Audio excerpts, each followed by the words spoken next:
our phased preliminary comeback plan for the city of Miami. I want to stress that, as the governor said, we are doing this intelligently, methodically, and that we're also taking our time. What this is a strategic plan. We will drill down on details as this plan is developed, and there are some aspects of the plan that we are still debating. The comeback plan will be implemented only when three specific criteria are met. The first is that there's a downward trajectory in symptoms, influenza-like symptoms, and a downward trajectory in COVID-like syndromic cases. Secondly, that there's a downward 14-day downward trajectory of actual new cases. And thirdly, that in terms of hospitals, that we are able to treat all patients without crisis care, and that there's potentially a robust testing program in place for all at-risk healthcare workers. We are working with the Department of Health. This plan has been prepared in conjunction with the federal government's plan, the CDC's input, FEMA's input, also the Department of Health. I spoke today to the Surgeon General, and we will be having a call later this week to walk through some of the data as they see it. They are obviously the gatekeepers when it comes to data compilation, and they're also the experts when it comes to epidemiologists on staff. We as a city obviously don't have epidemiologists. We've relied in part on external experts like Dr. Marty, who from FIU, who is an infectious disease specialist who has helped us, particularly on the front end of this. But we are going to be cautious in this process. There is, one of the questions that we've received up to this announcement is, where are we in terms of, in comparison with the county? It looks like the county, has sort of jumped ahead with these 4 task forces before there's a full analysis of phase 1. And so they may be opening certain aspects that we will not yet have open by the time that they open them. For example, they're likely to be opening this week golf courses, marinas, and parks. While those would all be open under our phase 1, we are not certain that we'll be at phase 1 at the time that the county opens them. So marinas and parks in particular may remain closed even though the county has opened them. We are obviously, one of the concerns is, policing. And we want to look through the county's plan, which was put out in the media today. Some of the requirements are going to be, I think, complex to patrol. But they've decided they're going to hire, multiple hundreds of people to patrol their parks, and that's something that we're going to have to look at in terms of costs and reimbursements, et cetera. Once and if the Department of Health either certifies or allows us to certify that we are at phase 1, some of the things that we are considering is lifting the curfew. That's something that we've debated internally, and I want to give Commissioner Diaz de la Portilla, who couldn't make it on this call, a credit. He's been the one that pushed for us to implement the curfew, and he's also pushing for us to be very conservative on lifting the curfew. So we are considering it in phase 1, but that is not a final decision. We also are considering lifting the shelter in place, except for vulnerable individuals, in phase 1 as well, but that also is a subject of still some more internal debate. We would be opening under phase 1 our parks, our beach, which is Virginia Key, and marinas with strict adherence of social distancing of 6 feet or more. Obviously, if we see that in one of these openings, people are not observing the social distancing, then obviously we have the right to scale back that opening. Understanding that I fully support Mayor Gelber's closing of Miami Beach, and it's something that I've discussed with him because I think Miami Beach is very different. It gets a tremendous amount of tourists and has a lot more volume of people. Businesses or establishments would not be able to operate with an occupancy load that's greater than 25%.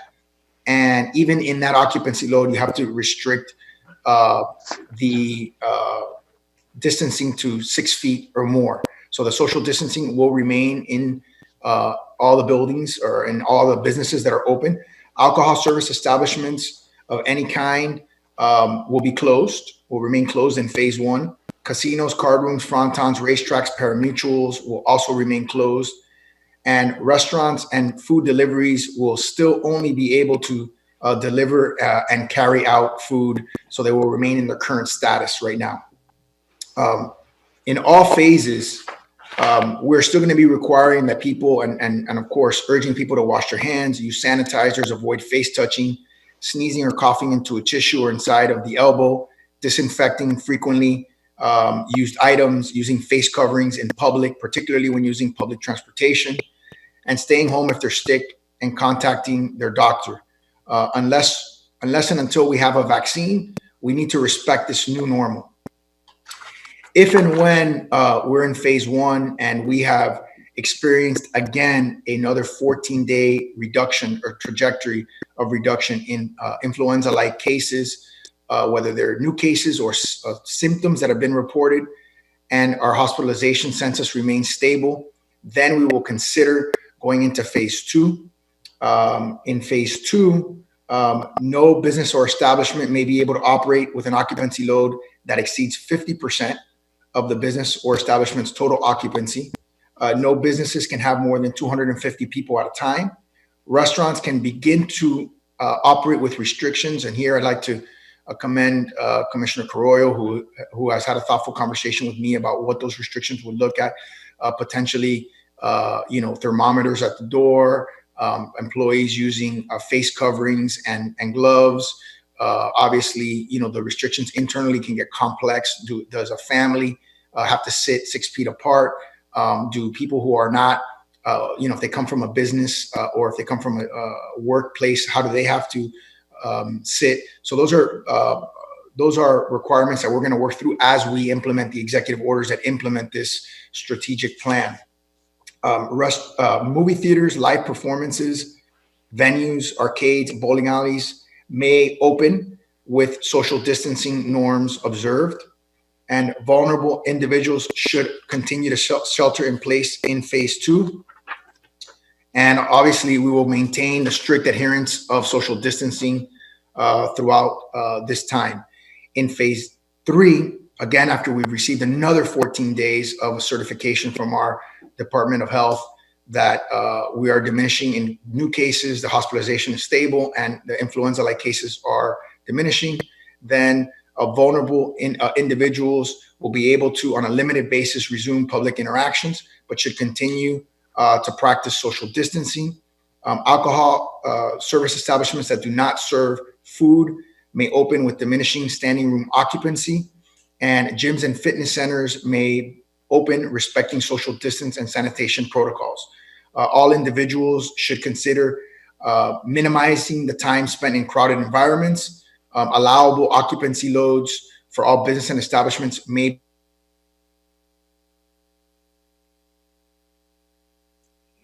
be at least what appears to be no less than a 6-week time horizon, and most likely to be a 7 or 8 week time horizon, if not more. I've basically articulated what are going to be the standing orders, and obviously, if as I've said before, if we start to see a regression, if people are not respecting the rules, then obviously we will not hesitate to start re-restricting. And that's one of the things that we want to avoid. I think one of the reasons why we want to be so careful and why this plan has been so carefully crafted, taking into account what has been promulgated by the federal government and the state governments and even the county, is we want to make sure that what we do is done with a tremendous amount of diligence and care. I'll say it now in Spanish, and then we'll go, I guess, to the commissioners, right, Stephanie? Okay. Gracias. Aquí estamos anunciando lo que es el plan de regreso a una nueva normalidad en la ciudad de Miami. Obviamente queremos seguir los pasos del gobernador, que ha declarado de que tenemos que hacer esto muy cuidadosamente. Nosotros tuvimos mucho cuidado en implementar lo que cerramos al principio de esta pandemia, las decisiones que tomamos para asegurar que nuestros residentes estaban protegidos, y con la misma o sea, de la misma forma que fuimos muy cuidadosos a principios de esta pandemia, vamos a ser muy cuidadosos en el otro lado. Nosotros estamos consultando los planes del gobierno federal, del gobierno estatal, del gobierno condal, y estamos hablando directamente con los expertos del Departamento de Salud del estado de la Florida. Hablé hoy con el cirujano general del estado de la Florida y vamos a estar consultando con su departamento para analizar la información, ellos que tienen los expertos que no tenemos nosotros aquí en la ciudad de Miami. Nosotros estamos utilizando la información que ellos han compilado, tanto como estamos consultando con algunos expertos que hemos tenido al principio de esta polémica. Lo que estamos analizando son 3 factores. El primer factor son los síntomas, asegurar que por 14 días se están bajando el reporte de síntomas de un tipo de enfermedades como influenza o como COVID-19, que los casos también se están disminuyendo por una cifra de 14 días seguidos y que los hospitales tienen suficiente capacidad para tratar a los pacientes en esta crisis. Esos son los 3 factores que vamos a analizar conjunto con el Departamento del Estado de la Florida para ver si ellos nos pueden certificar cuándo vamos a estar listos para entrar en la fase número 1. Sabemos que el condado, yo creo que se ha adelantado y se va a adelantar en abrir los parques y se va a adelantar en abrir las marinas. Nosotros no estamos listos en este momento porque no estamos ciertos que hemos llegado a la fase en cual podemos abrir esas actividades al público y vamos a estar consultando con el Estado para tomar esa determinación. En la primera fase, cuando ya estamos listos para llegar a esa fase, estamos considerando y hemos debatido esto, el hecho de levantar el toque de queda y levantar el orden de quedarse en casa. Todavía estamos teniendo debates internos para ver si lo vamos a hacer en la fase número 1 o en la fase número 2. Se abrirían las marinas y las playas, la playa y el parque y los parques nuestros, manteniendo, por supuesto, una estricta política de distanciamiento social de 6 pies o más. Yo estoy de acuerdo con la decisión del alcalde de la playa, Dan Gilbert, en no abrir las playas de Miami Beach, porque esos son centros turísticos en cual mucha gente hemos visto a través de todo el estado de la Florida que se han congregado y han violado lo que son las normas de distancia social. Ningún negocio local va a poder operar con más de 25% de capacidad. Ningún establecimiento debe de albergar a más de 125 personas a la vez. Los negocios que reabren deben mantener la distancia social entre sus clientes y los empleados. Los locales que sirvan alcohol y no sirvan comida permanecen cerrados. Casinos, salas de cartas, sitios de carreras de caballo permanecerán cerrados también. Los restaurantes seguirán operando con entrega a domicilios, o sea, de la misma forma en cual están operando en este momento, y los gimnasios permanecerán cerrados también. Salas de cine, sitios de espectáculo en vivo, lugares de bolor, todos permanecen cerrados.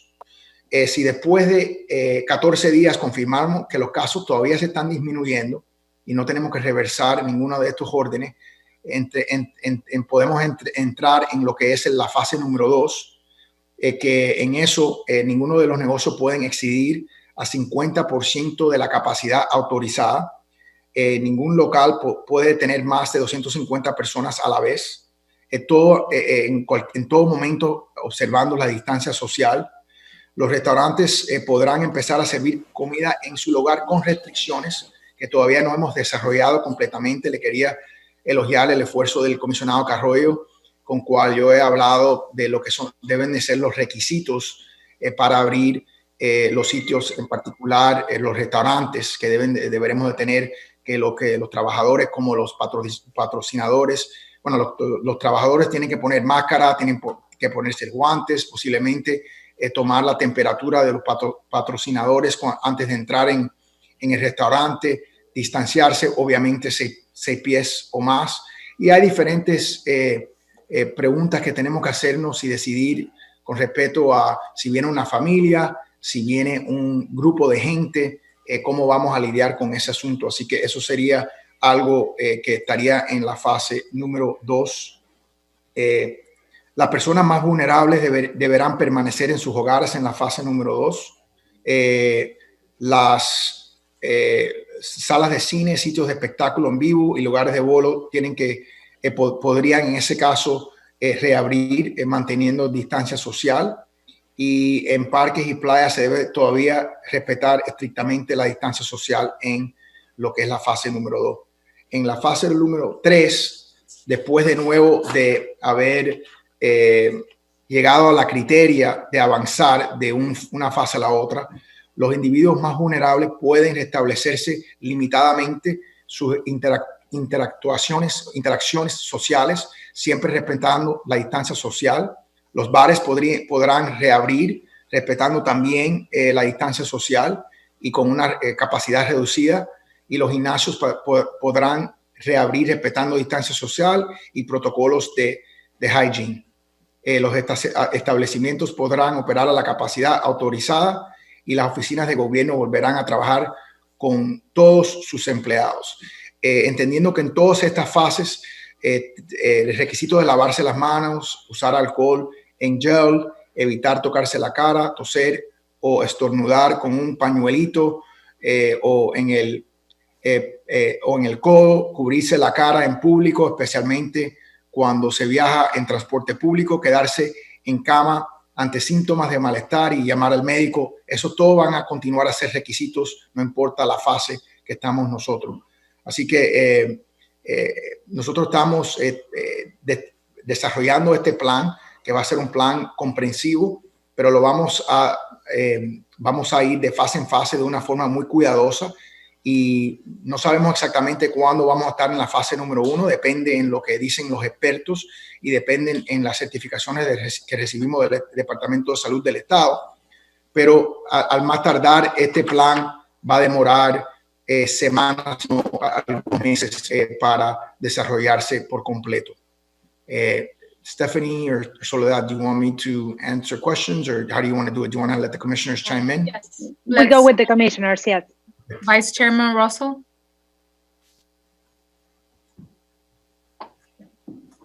Good afternoon, Mr. Mayor, Mr. Manager, and fellow commissioners and City of Miami. I want to thank you for giving us this opportunity to join you on this press conference, Mr. Mayor, and really communicate to our public what the decision-making process is moving forward.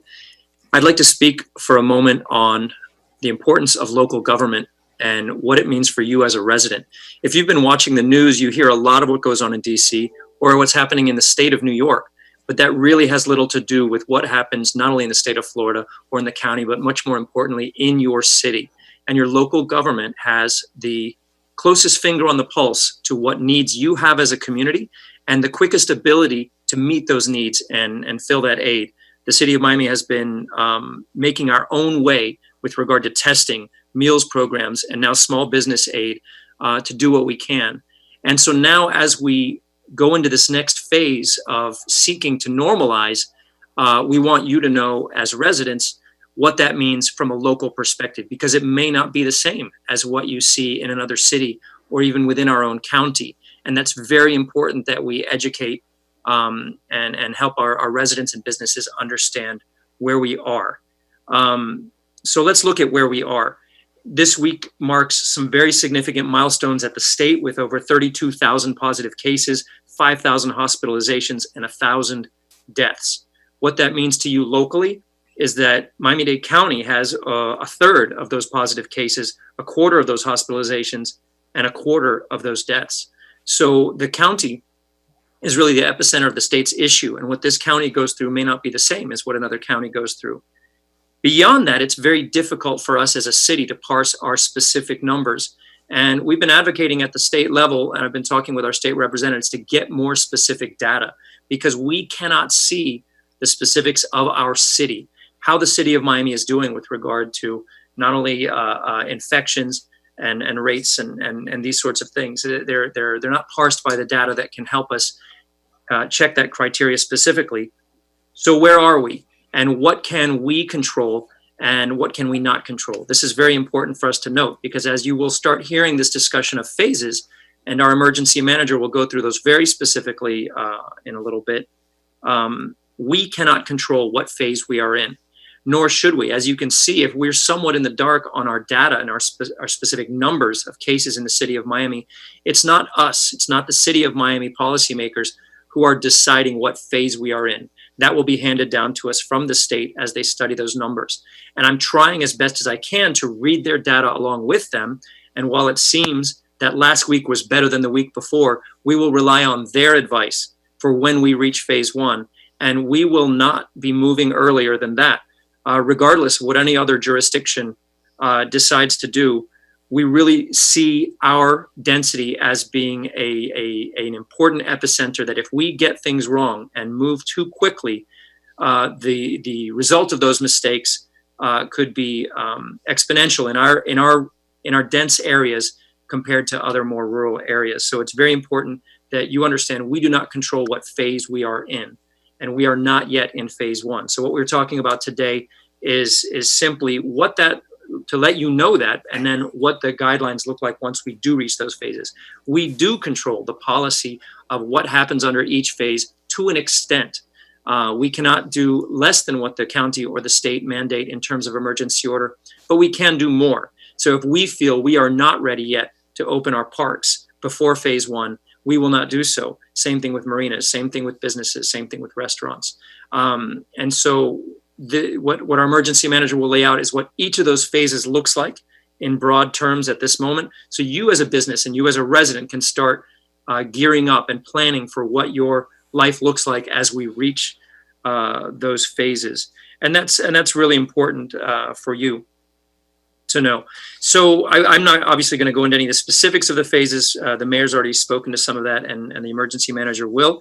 But I do want you to know that we recognize that as we are cautious with your health, it has a cost from an economic standpoint. And the city of Miami is working very hard to make sure that your small business survives through that, regardless of how difficult it has been at the federal or state levels to apply and receive aid within within the CARES package or PPP. The city of Miami has created 3 programs to help you that launch a week from today at noon. And at that point, you'll be able to go to miamigov.com/community development to apply for a micro enterprise grant, a small business forgivable loan, or just consulting services to help you navigate all the federal packages that are available to you. And beyond that, the city of Miami as a whole and this entire city commission has voted to continue to advocate for retroactive unemployment benefits to go back to the date of job loss in the state of Florida.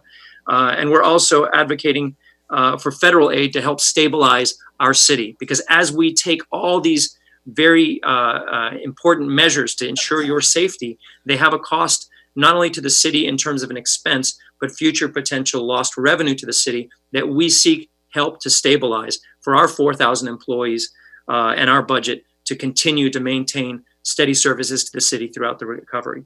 So I want to thank everyone for working together, my fellow commissioners, the mayor, the manager, the fire chief, and the emergency manager, for all the help in crafting this plan. I am, of course, in full support of what I've seen so far, and look forward to brighter days when we're ready. Thank you, Mr. Vice Chair. And I just want to say very briefly that you touched upon a couple of issues that I think are important. One of them is that this is a roadmap to where we would be. We want the public to know sort of where we're at and where we would be as this develops. And this is obviously a flowing and living document. And obviously, we're relying on experts from the state of Florida to analyze data that is county specific to guide us in our process.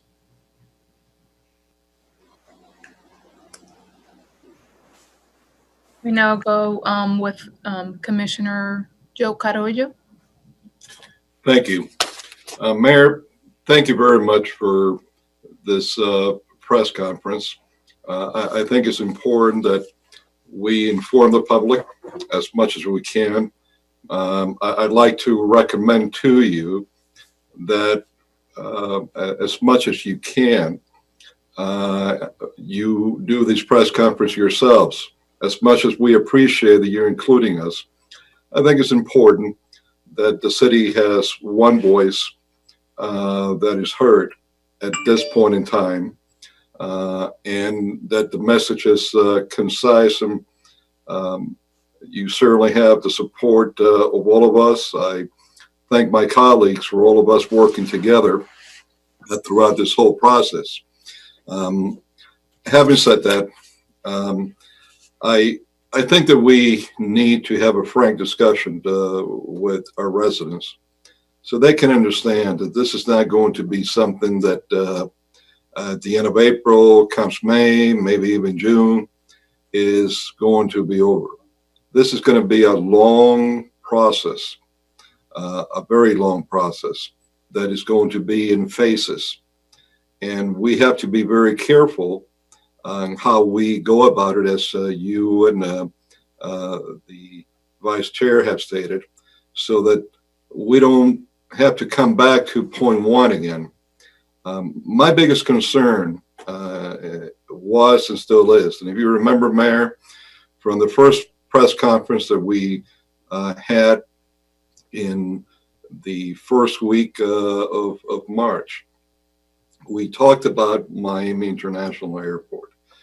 No matter what we do in the city of Miami or in greater Miami-Dade County, if we keep having our back door that's open for people to come in and keep bringing into our community the virus, we're going to keep spreading it. As of today, again, we're still 36% of the total statewide cases. Some additional information that I think we all should have is that according to the state health department, at least out of the statewide cases that we have as of today, 1,700 have been confirmed that they were acquired while traveling. Either someone was traveling, came back, or someone just came from another location to Miami. Out of the 1,700, approximately almost 1,200 have come from the New York, New Jersey states, where the biggest amount of COVID-19 cases are in our country. And there's another 1,500 individuals statewide that have acquired the virus, that it's unsure whether they got it because of the traveling or contact with a confirmed case. On top of that, there's 10,179 cases that were acquired with confirmed contact with someone that was infected already. How many of these could be attributed to those travelers that came from somewhere else? We don't know. The first case that we had in Florida came from someone that had come back from Europe. In this case, it was Italy. So I have to keep emphasizing that we have to do something with Miami International Airport to assure that everyone that comes in not only is checked, their temperature taken, but that they're advised that according to the governor's orders, they have to be quarantined for 14 days if they come from places like New York, New Jersey, that are the center of the epidemic in our country. So until we get a hold of that situation in the airport, I submit to all of you and to our residents that we're still going to have cases and possible outbreaks in different parts of Miami-Dade, because it's still coming in. We're not stopping it like we should. Having said that, I think that it will be wise for us to be very cautious as we move forward, in particularly with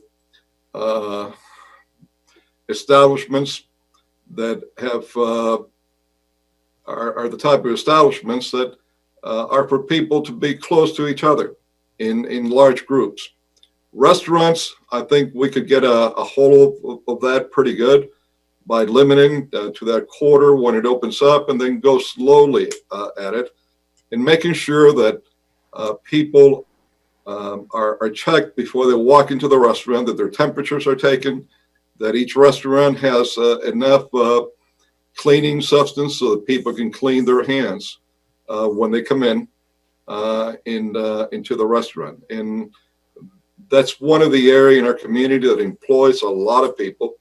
Plus, it's one of the critical areas that we have that can give some help to our supermarkets, alleviate the amount of crowds that we have in supermarket once we're able to open them up slowly in phases so that people can eat in restaurants too. But I think that we're all together that this has to be done in a very cautious way. Otherwise, it is going to hurt more than it will help. And if I could just briefly say some of this in Spanish.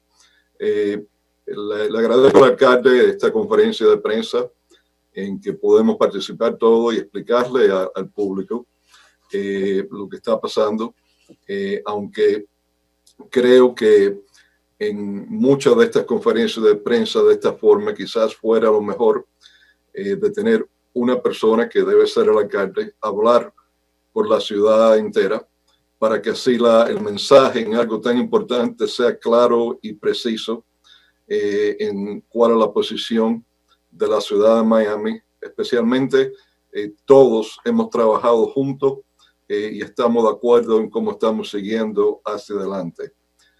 Los pasos que tenemos que dar tienen que ser pasos muy cuidadosos.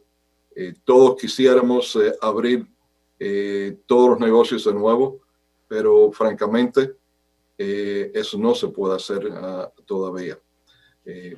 Parte del problema que tenemos en Miami es el siguiente, que mientras estamos haciendo los gobiernos locales todo lo posible para prevenir que se siga expandiendo este virus, tenemos una puerta abierta atrás de nuestra casa, que es el aeropuerto de Miami.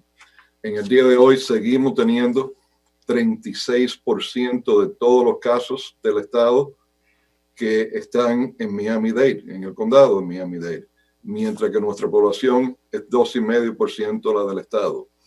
Sin embargo, información que ha venido del Departamento de Salud del estado, y esto viene de ellos, algo comprobado, que de los casos que ha tenido el estado hasta ahora, por lo menos hay 1,700 que han sido confirmados que fueron de personas que estuvieron viajando o que vinieron a Miami de viaje. De esos 1,700, casi 1,200 fueron de viajes o viajeros que vinieron a Nueva York o Nueva Jersey. Hay otros 1,511 personas que contactaron el virus que no se sabe si lo adquirieron viajando también o con contactos cuando regresaron aquí con otros. Y hay un total de 10,179 que fueron contactos que tuvieron con personas que ya estaban infectadas. Y lo más seguro que una gran parte de esos vinieron de lo que lo adquirieron viajando. El primer caso que tuvimos en el estado fue precisamente de una persona que vino de Europa, de Italia, y cuando llegó aquí estaba ya positivo con el virus. Entonces, mientras tenemos esta situación con el aeropuerto de Miami, que en mi opinión creo que es parte de lo que ha contribuido a que el condado de Miami-Dade tenga 3 veces nuestra población de la enfermedad del coronavirus, es porque el aeropuerto principal de todos los estados y uno de los principales del país está aquí, y no nos hemos asegurado de que todos los vuelos que vienen para acá, las personas no solo se le está tomando la temperatura, se le está haciendo las preguntas clave, pero además de dejar saberle a los que vienen de los estados como Nueva York, Nueva Jersey y otros lugares que tienen bastante cantidades del virus COVID-19, que según la orden del gobernador tienen que estar en cuarentena por 14 días. Y esto, todos los informes que seguimos recibiendo, no se está haciendo en el aeropuerto de Miami. Así que mientras esto esté pasando, vamos a seguir teniendo fretes y más personas que se van a infectar aquí. Y eso es parte de lo que yo creo que nos va a frenar a poder salir de esto mucho más rápido de lo que pudiéramos salir. Ejemplos de lo que hablo también lo pueden leer en un artículo que salió recientemente en el propio periódico Miami Herald, que habla que con un estudio que hicieron de 20% de los cruceros, que en ese 20% había como 2.700 casos confirmados de personas que obtuvieron ese virus. Entonces, aquí en Miami tenemos ejemplo tras ejemplo de cómo pasajeros que venían de Nueva York, New Jersey y otras partes del norte pudieron haber traído el virus para Miami. Y obviamente, cuando algunos que lo obtuvieron en estos cruceros salían del crucero, lo estaban regando por nuestra comunidad. Y ahí tenemos varios ejemplos de barcos cruceros que nada más que llegaron a la ciudad de Miami con casos que fueron confirmados, dejaron de salir a los pasajeros sin que nadie le exigiera el mínimo examen, que le tomara la temperatura ni nada. Y eso se regó por nuestra comunidad mientras iban para el aeropuerto para irse a los diferentes estados de donde vinieron. Así que eso es parte de lo que yo creo que debemos seguir luchando para que tanto el estado como el condado actúen, ya que nosotros no tenemos esa autorización en el aeropuerto de Miami, que los que sí la tengan, que hagan algo en el aeropuerto de Miami. Porque si vamos a hacer el esfuerzo gigantesco que estamos haciendo, entonces tenemos que cerrar todas las puertas, no dejar la puerta más grande que tenemos acá, el aeropuerto de Miami, abierta todavía como está. Thank you, Commissioner. And I agree with you. Obviously, we've been both screaming at the top of our lungs about the biggest threat that we see to our city, which is the airport. Unfortunately, it's fallen on deaf ears. But with all the work that we've done and all the restrictions that we put in place, that is definitely an area where we can have a second wave. Stephanie? Yes, let's now go over with District 4 Commissioner Manolo Reyes. Please, if you can unmute yourself.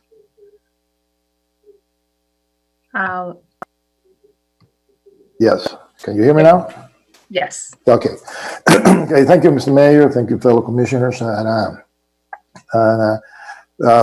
First and foremost, I want to thank the fire department, Chief Avia, in particular. He was the one that developed this, as the mayor stated, this roadmap for going back to normal, and it follows the guidelines of this federal government, which I do agree. And thank you, Mr. City Manager. You have done an excellent job. I'm going to be very brief. I know that many of our businesses, small businesses in particular, they are anxious to open and start doing business. And we know that it is very important to the local economy that those businesses, particularly small businesses, they start operating. And as Commissioner Rosso clearly stated, the city of Miami, and we have taken action and developed programs that they are geared to assist those businesses, as well as assist the residents with food distribution and additional assistance that they're going to come in place next week. I know that we're going through hard times, and our small businesses are going through hard times. Also, I want to inform that Commissioner Russell, he made a statement about our request to the state of Florida for the unemployment payment to be retroactive. I have to inform you that it has been decided that it's going to be retroactive to I think it is going to be March 9. And they agree with our petition, and it's not only our petition. And most of the South Florida legislation, they also joined them in the petition to make it retroactive. And but one thing that I want to state, and it's clear for residents, that this is not going to be going back to normalcy. It's not going to be fast. It takes time, and we have to be very cautious, and that's why these cautious steps are being taken. Although we might agree or disagree in certain aspects of it, but I am pretty sure that we all agree that we have to be very cautious, and unless all the regulations are in place, we should not take any other action. And having said that, I'm just going to address it a little bit in Spanish. Also, I want to inform to those small businesses that we can assist you in the city of Miami and in your application, and also in Downtown Development Authority. We have a group of professionals that they have volunteered to assist you in any one of the applications that you want to fill in order to receive assistance from the federal government or from the city of Miami or from the state. En español, le doy las gracias ante de todo al Departamento de Bomberos, a su jefe y al jefe Evia, y que fueron los que de verdad desarrollaron este plan, un plan que es muy cauteloso, un plan que sigue las normas y las regulaciones o la propuesta del gobierno federal de abrir en fase. Cada fase tiene ciertos requisitos, como los 14 días que tienen que estar, tienen que ser favorables a la no contaminación. Les doy las gracias de verdad al City Manager, Ar Noriega, por el trabajo que está haciendo, un trabajo que extremadamente ha sido muy profesional. Y quiero informarles también a nuestros negociantes, pequeños negociantes, que yo sé que ellos están ansiosos de abrir y de entrar, estar otra vez en su negocio, están bien preocupados porque la pérdida ha sido sustancial.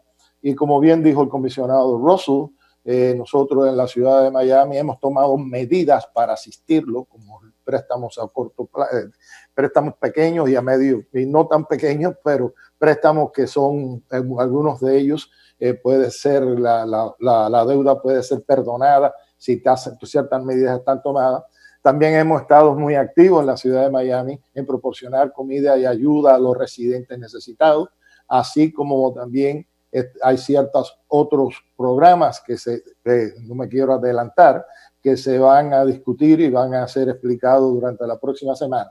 Yo le digo de verdad, nosotros vamos a hacer todo lo posible por ayudarlos, y quiero dejarles saber de que la ciudad de Miami los va a ayudar en el proceso de adquirir esos préstamos o de aplicar para esos préstamos, y en el Downtown de Miami, el Downtown Development Authority, la Autoridad de Desarrollo del Downtown, también tenemos un grupo de voluntarios profesionales que los cuales estamos dispuestos a ayudarlos a ustedes en adquirir esos préstamos y poder ayudarlos en todo lo que podamos.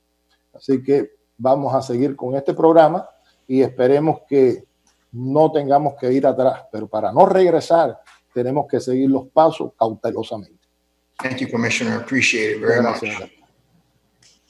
Before we open it up for questions, we would like to have our city manager, Ar Noriega, say a few words. Thank you, Stephanie. I just wanted to really thank again our emergency manager, Robert Hevia, who's done an exceptional job in putting the pieces together with regards to this plan.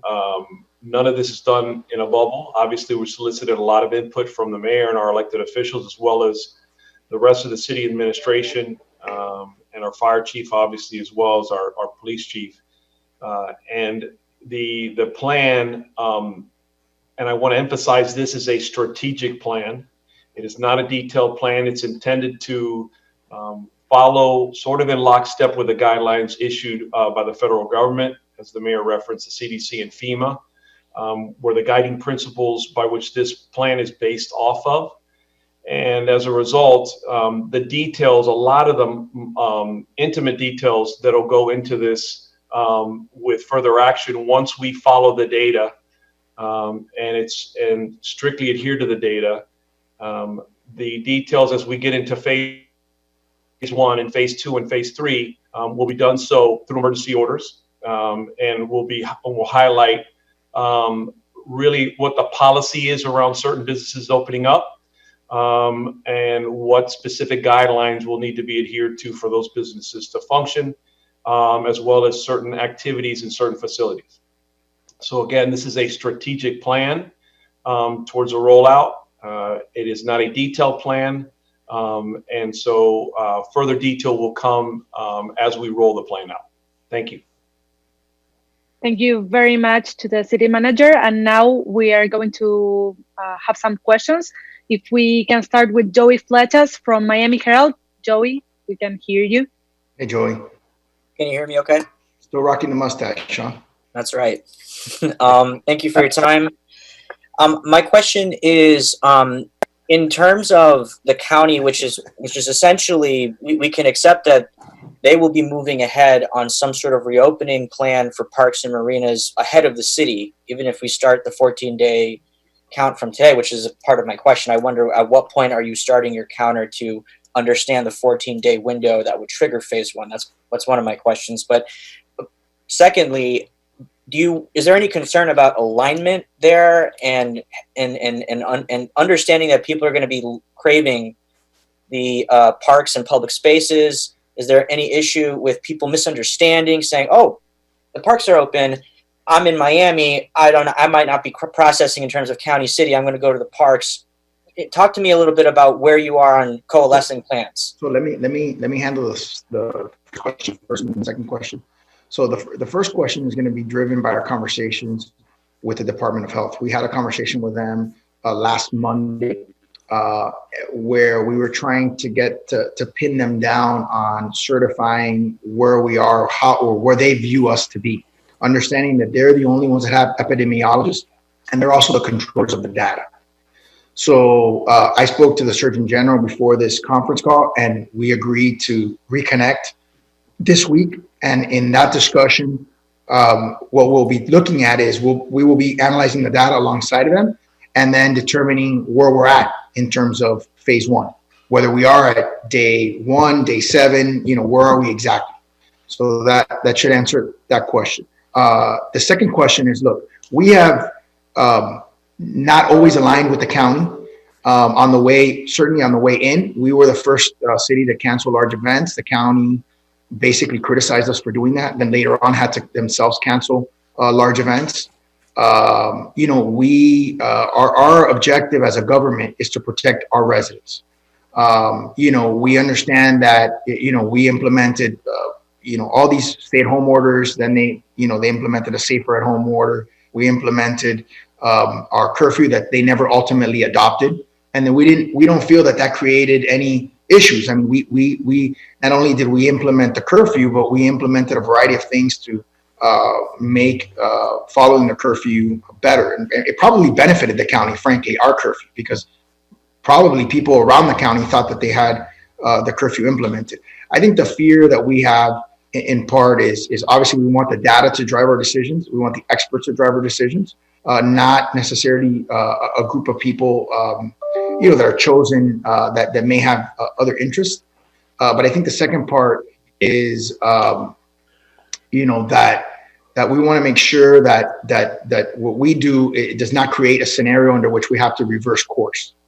So obviously we saw a lot of the images from openings of beaches throughout the country. which went less than smoothly, I would say, in terms of, and so we have issues related to enforcement. We have issues related to whether our residents are actually ready and will observe social distancing. And so that's why we're going to do things based on the data, based on the experts at the time frame that we feel comfortable in. Would you say that the county is making a decision that is not driven by data and public health expertise? They're making the decision based on the criteria that they have established. I think, I'll leave it for other people to make that determination. I think, the mayor was I think criticized on CNN for not listening to one of his own experts, which was Dr. Marty. And we're relying on I don't know whether the county may have epidemiologists on its staff. We don't. So we're going to rely on the epidemiologists from the state, which are also the collectors of data and the aggregators of data. So I find it interesting that some of their decisions, I guess, precede them going to phase one, because I'm not aware that they have actually gone to phase one or that they've even outlined a phase approach. Thank you very much, Joey. Now we go with Cristina Vasquez. Cristina, do you have any question? Hi, guys. Yes. My question is very similar to Joey's. I just want to hit it one more time, and mostly the part where he asked, and still my question for you in terms of, are you worried that you will, whether you like it or not, have to spend time on enforcement because folks will just be confused. They're going to hear that parks are open. They live in Miami. They're going to go to a park. Is it really even feasible to try to have a different policy than Miami-Dade County when it comes to open spaces? And does it make more sense just to be in conversation with them and kind of align on this one? We've always wanted to align with them on every part of our plan. When we asked for the airports to remain closed or for flights to remain closed from COVID-19 hotspots, we wanted them to certainly agree with that policy when our commissioners, like Commissioner Carrera, has urged the screening of people at hospitals. I mean, at an airport, we want the county to adopt that. We're not doing it because we don't want them. We want them to be in line with us. In my conversations through the League of Cities, we've urged the county to adopt what cities have adopted to. At the same time, we're not going to be driven necessarily by their decisions. And I think, we've maintained the parks closed, and the manager has done a magnificent job along with our parks department of, making it very apparent that the parks are closed. And we haven't had any issues, throughout this entire period. So we don't anticipate us having issues going forward. I just think we're going to be making decisions based on the data. We'd love it to align with the county. It would make sense. Just like when we were doing it on the front end, we thought it should align with the county. But we're going to be talking to the experts at the Florida Department of Health to make decisions. Thank you, Cristina. Now we go with Jessica Vallejo. Hi, how are you? So I do have a couple of questions. When you guys do decide to open, and how many days will you guys be observing if, let's say, things, God forbid, get worse? Would it be within the first 14 days or just the first 7 days? So the way it works is for 14 days, we're going to hopefully get some sort of certification or acknowledgement from the state epidemiology and the Surgeon General that the criteria for phase one has been met. And that it's a three-pronged criteria based on hospitalization, new cases, and new reported symptoms. That 14-day trajectory of diminishment of cases has to be constant throughout each phase for us to be able to go into the next phase. So we'll be analyzing the data as we move forward and having regular conversations with the Department of Health to make sure that we are carefully moving from one phase into another. Thank you, Mary. One last question. When you guys do decide to open, I know you guys said you haven't gone in detail, but when you open, let's say, the restaurants or the gyms, would people have to wear a mask, and how would they eat? And in the gyms, would they have to be wearing gloves, maybe cleaning the machines, or have we not gone into those details just yet? This is an overview of a strategic plan, as the manager mentioned, and fire chief, emergency manager can jump in if they feel the need to. This is not a drill down on those issues. And I have mentioned, I've been speaking to Commissioner Carroyo about restaurants in particular, a variety of different things that we can do to ensure public safety in restaurants. Barbershops are also challenging because you're getting your hair cut by someone who's essentially in contact with you physically. So that is complicated, as well as the other establishment that you mentioned, which is one that creates a certain level of complication and logistical difficulties. So we're going to be looking at that. We're going to be looking at best practices as well. Thank you. Thank you, Jessica. And now Mario Vallejo de Univisión, te escuchamos. Sí, gracias, alcalde. Según entendí, entre fase y fase tendrían que haber obligatoriamente 14 días. Cuando sumamos, llega un total de 42 días, teniendo en cuenta que fuera hoy que se pusiera en marcha la primera fase, pero no va a ser hoy. Suponiendo que sea en una semana, son 42 días, más 7 son 49, casi 2 meses para llegar al momento cuando se pueda ir a los restaurantes guardando el distanciamiento social. No existe otra posibilidad de que sería antes. Su respuesta, por favor. Mario, nosotros estamos analizando la información cuidadosamente cada día, hablando con los expertos antes de tomar una determinación, entendiendo de que si tomamos la decisión incorrecta podemos regresar. Es posible que tendremos que regresar. Y lo que ha dicho el comisionado Caro, yo estoy de acuerdo. La otra amenaza no es solo la amenaza desde adentro, pero hay una grande amenaza desde afuera, que es el hecho de que nosotros podemos hacer todo perfecto. Los residentes nuestros respetan la distancia social, todo el mundo sigue las reglas y podemos recibir un contagio, una contaminación desde afuera.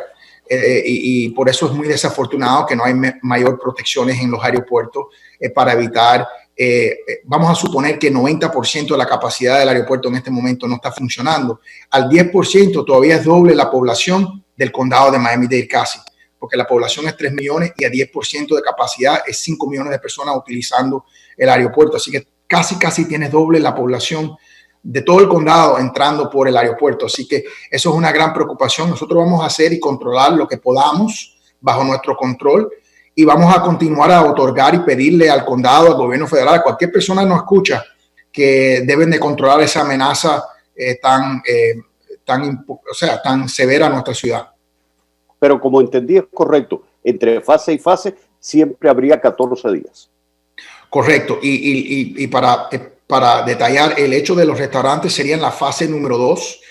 O sea, en cuanto llegamos a la fase número 1, 14 días después, si podemos certificar que hemos llegado a la fase número 2, se pudiera abrir los restaurantes con restricciones. Y esas restricciones todavía no lo hemos desarrollado. Estamos analizando cómo lo está haciendo diferentes partes de los Estados Unidos.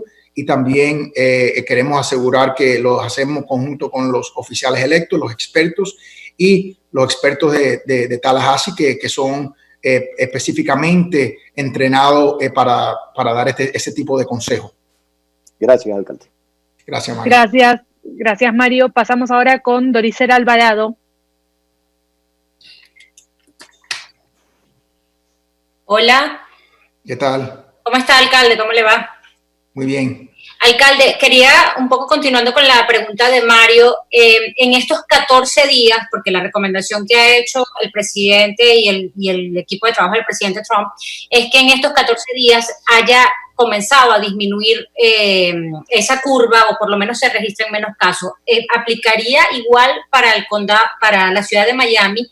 Y mi otra pregunta es, obviamente ninguna de las autoridades hasta ahora ha dicho una fecha para comenzar, siguen evaluando cómo se está moviendo la situación en cada uno de los casos, pero digamos que usted ha sido como más enfático en que ahora no está preparada la ciudad de Miami. ¿Cuándo ustedes pueden creer se pudiera comenzar a aplicar esta primera fase? Estoy de acuerdo que se tiene que ver tres datos de criteria para llegar a la fase número 1, disminuir los casos por casos nuevos por 14 días, las quejas de síntomas de no solo COVID-19, pero de enfermedades como la influencia y también que se estabilice lo que es el census de los hospitales. Y eso es lo que tenemos que analizar. Nosotros no tenemos esa información por adentro de la ciudad de Miami. Eso tenemos que hablar conjunto con el Departamento del Estado de Salud que ellos son quien tienen toda esa información, y también ellos tienen los expertos bajo su personal para analizar esa información y darnos consejo de cuánto hemos llegado a ese punto. La otra pregunta de si ustedes creen que puede ser, porque por ejemplo el alcalde, probablemente el condado hoy anuncie que se van a abrir estos parques o estos sitios públicos. ¿Ustedes tienen una fecha o hasta ahora siguen sin fecha? No, nosotros no tenemos fecha. Nosotros vamos a analizar la información y vamos a hablar con los expertos cuando nos sentimos cómodos de que los expertos han analizado la información y nos han confirmado a nosotros que hemos llegado al punto en cual se ha disminuido esos casos. Eso es en cuando vamos a llegar a esa fase. No lo vamos a hacer ni un día antes de eso, por preocupación que no queremos una reincidencia, una repropagación del virus por parte nuestra, por una decisión nuestra. Y lo que hemos visto, desafortunadamente, en otras playas, por ejemplo, en los Estados Unidos, es que tan pronto que uno saca las restricciones, la gente viene en masa y es muy desafortunado que eso puede destruir todo el trabajo difícil que hemos hecho a través de estos días. Muchas gracias, Doricela. I will go with Hank Sanchez-Resnick. Hey, buddy. Have to unmute. Can you hear me? I hear you, Hank. Thank you. Can you hear me? I hear you, Hank. Okay, great. Number one, I'm doing a blog for Coconut Grove, so my readers just want bullet points. Is there a bullet point summary of this whole program that you've laid out? Yes, we'll give it to you, Hank. Okay, I need to get that. Get your PowerPoint. Also, for people who want to follow up, who will want to know how this is being rolled out, where do they go? What I like to include links that they can go to so they can check on things. We have a specific COVID-19 website that we have created specifically for this crisis. And so we will be updating that website with the information as we reach a certain phase and what that phase means for our residents. Great. Thank you. Thanks for doing this so sensibly. Thank you, Hank. Thank you, Hank. And I think that Joey Fletas has a follow-up question. Yeah, you raise your hand there, Joey. You're being a good boy. I like that. I just learned how to use it. Yeah.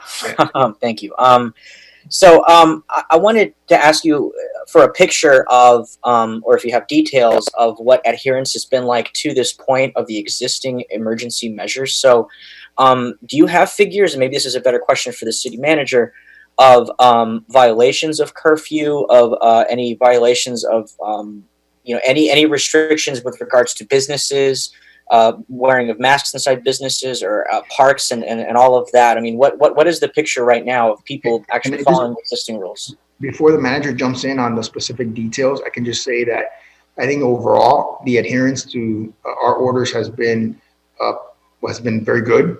And I think that is evidenced by the fact that it appears that we hit our peak almost a week before the county. And I think, the fact that we implemented our emergency orders, days before them, and from the information that we have, that we've been able to extract from the Department of Health, it appears that we hit our peak on March 31st. So I think that that's an indication that not only were our residents following through, but that they could also differentiate, to Christina and your question, they could differentiate the difference between county orders and city orders, and we're following through on that. And so my guess is we even probably helped the county in that sense. But go ahead, Art, if you can talk about the other more specifics. So Joey, I'm going to defer that question to the interim chief, to Papier, because they have a whole series of incident reports, and they've been tracking he may not have the detail in front of him, but they have been tracking. We can certainly share that with you as we implemented each order, what the various violations have been and the number of incidents that have arisen. Chief? Yes, sir. So we've established a compliance task force since the beginning, and the compliance task force, along with the fire department, proactively go out and conduct inspections and also respond to complaints. So as of last week, we've done over 4,000 inspections, and I can tell you approximately, and the numbers have changed a little bit between now And then we had 3,618 total checks, probably closer to 4,000 now. And of that, only 132 were not in compliance.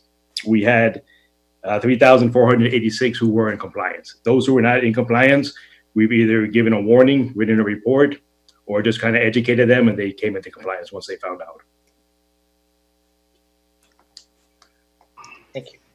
Okay, thank you very much. And we're going with Stephanie. She has questions that we've been receiving through the YouTube Live. Yes, but I see Christina with her hand. Raise your hand. Yeah, just a really quick question, follow-up question. I wasn't able to unmute myself fast enough last time.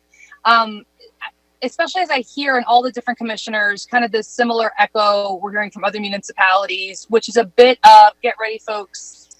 This is going to take a few weeks to kind of move into a new normal, which is some of this stuff, right? Non-essential businesses and restaurants reopen, but with social distancing measures in place.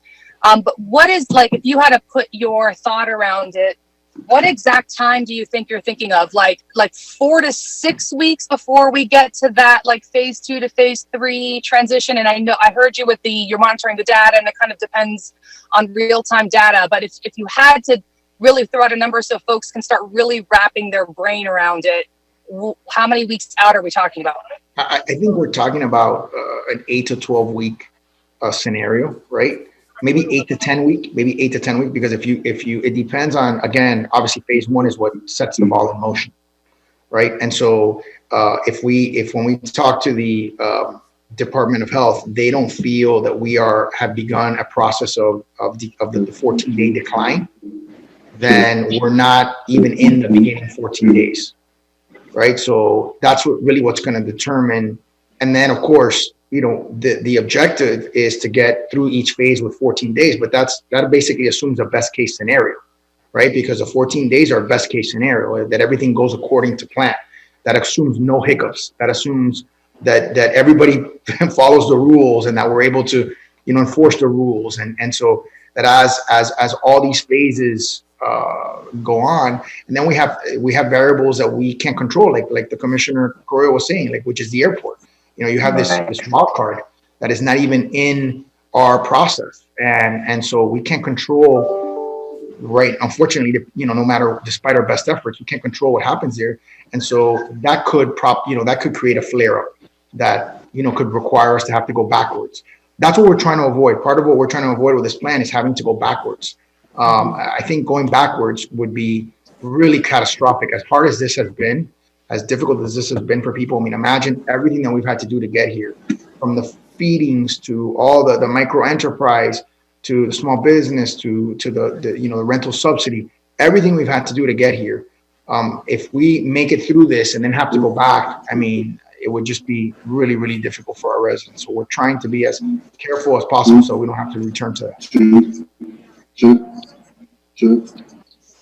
Mayor, before we conclude the press conference, Correa wants to jump in real quick. Oh, go ahead, Commissioner. Jump in, raise his hand. Yeah, before we conclude, something that I think is of extreme importance, Mayor, that the manager tries to ascertain, and I bring this up to you and my colleagues in the commission.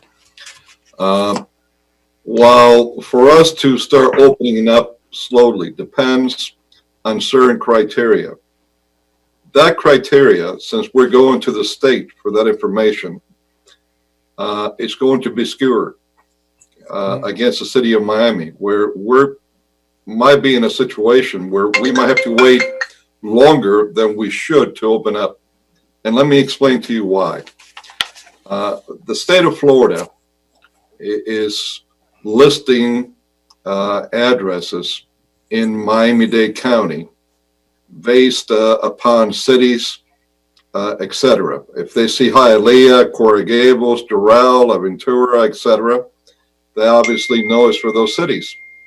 But for the city of Miami, anything that they see that's unincorporated Miami-Dade County that also puts down Miami, Florida, they're assuming it's the city of Miami.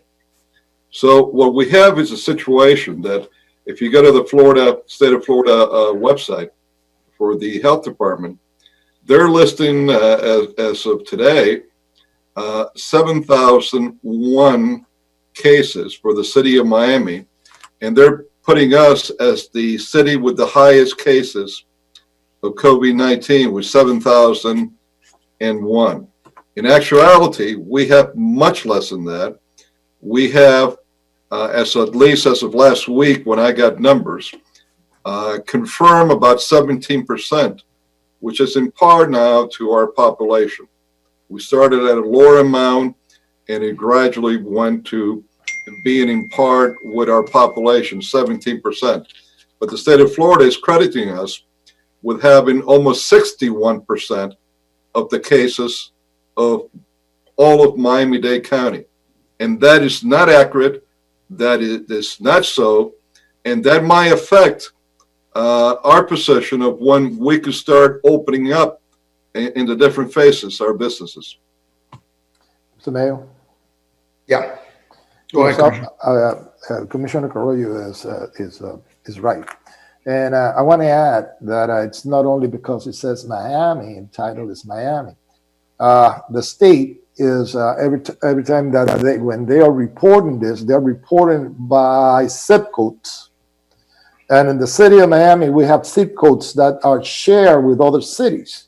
See, with Hialeah, with Coral Gables, unincorporated areas, West Miami. You see, if you do it by zip codes, if it takes only a little bit of this that zip code, it's a little part of the city of Miami, but all the everybody that has been I mean, they have the COVID virus on it, they're going to be counted at city of Miami also. So what Commissioner Carrillo is saying, it is very skewed. And I want to add a little something that I've been asking the people. I know that everybody is concerned about the time is how long will it take? You see, you have to understand that this is data driven. Our plan is data driven, and I don't know. And I think that the mayor and a city manager, who is the one that's going to recommend the decisions that we are going to make, that if by any chance, by a miracle, that data shows that we have a very steep decrease that is almost zero, it could be. I personally will propose that we accelerate the process, but that has to be an extreme case, a case that the data shows that there has been a substantial reduction of contamination and people that are in the hospital and death. So, since this is data driven, it is safe for us to give us time. Give us time, and the data, we don't control the data. And as Commissioner Carrillo says, that data could be skewed. You see, it's going to be biased in some cases. So I think that the cautious thing to do is to say, okay, let's give us 14 days for each phase, you see, unless there is a drastic decrease. So we should follow that. And I think, correct me if I'm wrong, but that is also the same proposition from the federal government. That's correct. It is 2 weeks. 14 days. That's exactly right. That's exactly right. Okay. Let me, if I can, say something else that I believe the criteria for Miami-Dade County should be looked as one number for all of us to take the first step as a whole, not for it to be broken up by cities or county. And part of the reason is what I just brought out here now. The city of Miami is going to be put in a position that I think is going to be harmful to our business, where they might have to open up later. In the county, if you look at their unincorporated areas, then might be opening up before they should, because they obviously are going to have other numbers.